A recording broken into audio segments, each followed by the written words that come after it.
প্রিয় দর্শক, আমরা এখন আসছি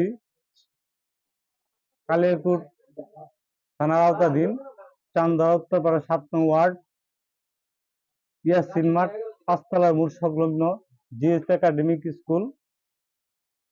আমরা এখন স্কুলটি ভালোভাবে পর্যবেক্ষণ করে আপনাদের সকলকে দেখাবো। দেখানোর পর প্রতিযোগিতায় কিভাবে অংশগ্রহণ করবে সে বিষয়ে আপনাদের কাছে খুঁটিনাটি বিষয়গুলো তুলে দেব।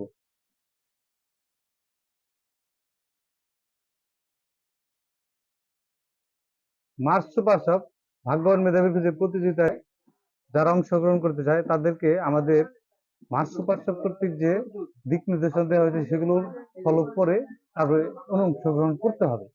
তো সেক্ষেত্রে প্রথমে আমাদের মার্চ সুপার শপ পেজটিকে ফলো দিতে হবে। ফলো দেওয়ার পর নিচে যে কোনো একটি পোস্টে কমেন্টে লিখতে হবে যে প্রতিষ্ঠানে পড়ে সেই প্রতিষ্ঠানের নাম। যেমন জেএস একাডেমিক স্কুলে আমরা এখন ডকুমেন্টারি করতে আসছি, সেখানে লিখতে হবে কমেন্টে জেএস একাডেমিক স্কুল, দেন স্টুডেন্টের নাম, সে কোন শ্রেণীতে পড়ে এবং রোল।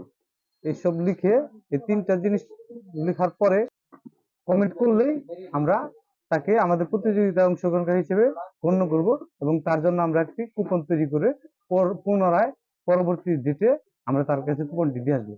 এখানে সবাই নার্সারি থেকে যে প্রথম শ্রেণী চলছে, এখনো পর্যন্ত নতুন ভর্তি হয়নি। কেবল তো এই যে জানুয়ারি মাস শুরু, এখন ভর্তি হবে। বর্তমানে স্কুলে 6 জন শিক্ষক আছে। স্কুলে 150। জিএস একাডেমিক স্কুলটি মূলত 150 আসন বিশিষ্ট একটি স্কুল। বর্তমানে স্কুলে 70+ স্টুডেন্ট আছে। আপনাদেরকে আহ্বান করব, অবশ্যই আপনারা যদি এখানকার পড়ালেখার গুণগত মান আপনাদের ভালো লাগে, ভালো মনে হয়, তাহলে আপনারা অবশ্যই অত্র স্কুলে আপনাদের সন্তান এবং পরিচিত অন্যান্য যারা পড়ালেখা করতে চায় তাদের এখানে অ্যাডমিশন করার জন্য আপনাদেরকে আহ্বান।